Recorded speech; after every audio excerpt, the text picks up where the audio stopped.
Tonight, we're going to make fear your friend. I'm Donny Deutsch, and that is tonight's big idea.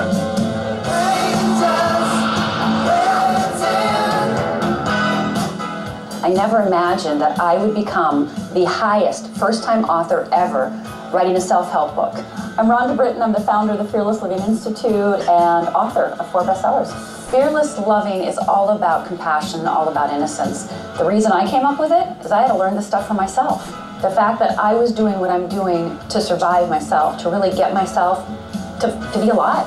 That people actually read it, that actually do it, that actually it works for them, is humbling, exciting, and my passion and my mission. Don't stop believing. How you doing, Kate? Great to have you here. Hi, so great to meet you. Your story is a fantastic one, and our show tonight is all about overcoming fear, being fearless, going for it. That's my middle name. Yeah, but let's go back to when you were 14, because what you overcame, nobody should have to overcome it, and you embody fearless. What happened when you were 14? I had the great or horrific experience of watching my father murder my mother and commit suicide when I was 14 on Father's Day. I hadn't seen my father for a few months. They were going through divorce, and he came over, and instead of getting a coat from the car, he got a gun. And he shot my mother twice in the abdomen and then turned the gun towards me. And I definitely thought I was next. My father had tried to kill me when I was 12. And in the last second, he turned the gun towards my mother again and shot her, and then ran towards me. He landed on his knees, put the gun to his head, and fired. So within 2 minutes, I watched my father murder my mother and commit suicide in front of me. You've become such a success now. You're Fearless Institute, you're a best-selling author, Emmy winner. I want to stay there for a minute. Just bear with me, because obviously I know it's got to be painful. We read about these stories. We hear about these stories.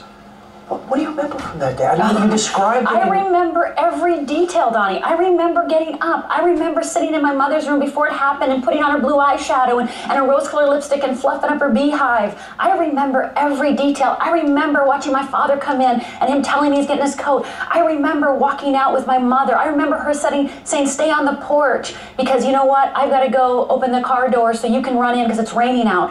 I remember looking out and seeing the gun. I remember everything. And most of all, I remember standing there frozen on the porch, yelling to my father, stop, stop, what are you doing?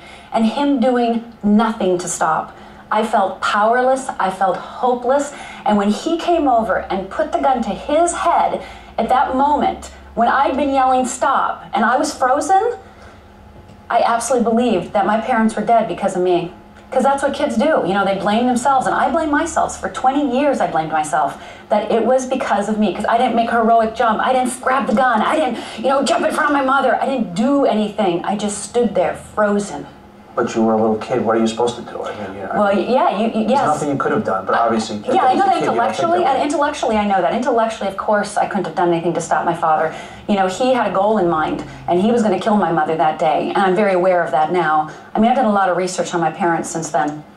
And when you're 14, the world revolves around you, and you think you're in charge, and you're in control, and you find out you're not. Yeah. What was that night like? I mean... I actually, believe it or not, went skating with friends. It was a Sunday, and every Sunday I went skating, and I sucked it up. I grew up in Upper Michigan. This happened in Upper Michigan, and I'm Finnish and Swedish, mostly Finnish. And if you know the Finnish people, we cut off our arm and go, what arm? What's the problem? Yeah. And I went skating that night with friends. And that night, my friends saw me skating, and they started breaking down and going, oh my God, oh my God, oh my God, I'm so sorry. And I comforted them. And that's pretty much what I did for the next 20 years. I comforted everybody else. And it took me 20 years to look at myself and go, it's time to comfort you. Yeah, you weren't even dealing with your pain. Oh, but you were, and you went through school, you were the girl whose parents went through this whole thing. Daughter of a murderer. Daughter of a murderer. And so, before that I was class president, and I was very popular, and I got straight A's in school. And so really, after that happened, I lived a double life. I still achieved a lot in high school and in college, yet on the other side, I was drinking, I was, doing inappropriate things. I was basically having a really dark time when I wasn't trying to pretend I was somebody else. But you were a straight A student. I was a straight A student, yeah. Amazing. And then drinking the whole time, and thinking that I was the lowest piece of dirt that could ever be. And to which 3 times in your early 20s? I tried to commit suicide 3 times. And at my 3rd suicide attempt, I realized that I'm not very good at this, Donnie. I'm not very good at killing myself. And if I'm gonna live, then I better get good at living because I'm really, really bad at dying. So the first significant moment in my life was that third suicide attempt. I really realized that nobody was gonna save me but me. I remember pretty much at that moment, everybody deserted me. They really lost hope for me.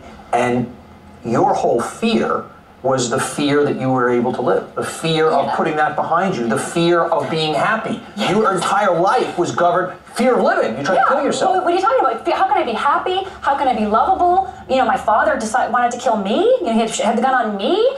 And that day, when he decided not to kill me, Donny, the rest of my life it was, I'm not worth living for, and I'm not even worth killing. You felt guilty, actually. I felt guilty and worried. I mean, my father killed my mother, and the whhole time he's saying to her, you made me do this, you made me do this. And I'm sitting here going, well, aren't you going to kill me too then? I mean, so I wasn't worth killing or worth living for, Donny, and that was horrifying. Okay, you built a business making tons of money, more importantly, changing people's lives, changing their own lives on turning fear upside down. That's right. And I want you to help our viewers out there because they're not going to overcome what you've had to overcome. It's usually fear of, thank goodness, it's usually fear of, what if I leave my job and start a new business? What if fear if I put it on the line here? What if fear if I take this bold move here? So fear of rejected, fear of unlovable, fear of inadequate, fear of looking stupid. So what do we do about that? Because you've hit it head on in such a different way. So I don't want to listen to those people at home that I'm afraid to go out on my own. So what do we say to that? What do we say? Well, first of all, what's the one message I'd love to get across is that there's nothing wrong with anyone. There's nothing wrong with you. And fear tells you that there's something wrong with you. And so bottom line is I want you to build a relationship with fear. I want you to understand how you process with fear. I want you to become such good friends with fear that when it talks to you, you know exactly what to say to it. Let's say somebody right now is having a tough time at work. Yes. And they got a tough boss. They know they're great at it, but they're afraid of losing their job. Yes. So now they're operating out of fear. How do they turn that upside down? What I want them to do is I actually want them to ask themselves, you know, what's the worst thing? And I've heard you talk about this 100 times. Think of the worst thing that can happen to you. Now tell me what you love to do. Tell me what your passion is. Tell me the things that really turn you on. I would have them ask us, what would be different if you trusted your intuition? What is your intuition saying? How do you start trusting yourself? What would courage look like? Because basically what I want to do is start plugging it in for them individually. Because again, it can be general for everybody else, but it's not going to change your life. What I do with my Wheel of Fear work is I individualize it to you. So I would work with that person and say, okay, let's work on trust, let's work on courage, let's work on self-confidence. And then I'd build them skills and tools. So the first exercise I'd give, first one out of the hatch, is I'd tell them to acknowledge themselves at least 5 times a day.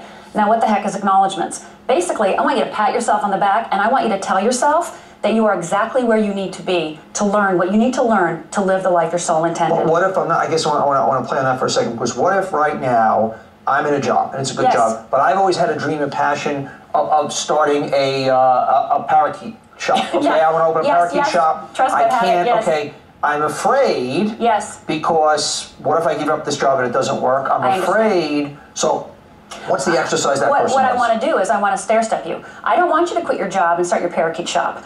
Basically, my motto is invest in the life you have to get the life you want. So I'm going to find out what you don't like about your job, and I want you to love the job you're in. And then I'm going to start brainstorming with you ideas to actually make your parakeet business come true. So is that on the weekends? Is that going to the fairs? Is that at night? Is that having parakeets in your house and having people come in? Is that becoming a guide at the parakeet shop that already exists? I mean, I'm going to have you start building skills and tools, because when you have skills and tools, you have confidence. Then you're not fearless. So of course, it's completely unknown. So what you're saying is, okay, you're going from the known to the unknown. Stay in the known. Make the unknown a little more known, so that when you leave one known, you're actually leaving for another known. Well, my definition of fear is this. Fear is an affirmation of your growth. Fear is an affirmation of your growth. So when you're in fear next time, you know you're in the unknown. So start building those skills and tools. Start building awareness. Start acknowledging yourself. Instead of waiting till you get the parakeet shop and go, yeah, I'm amazing, I want you to do it for the 1 minute that you spend a little more time with parakeets. I'm going to announce right now, Donny's Chirping Palace.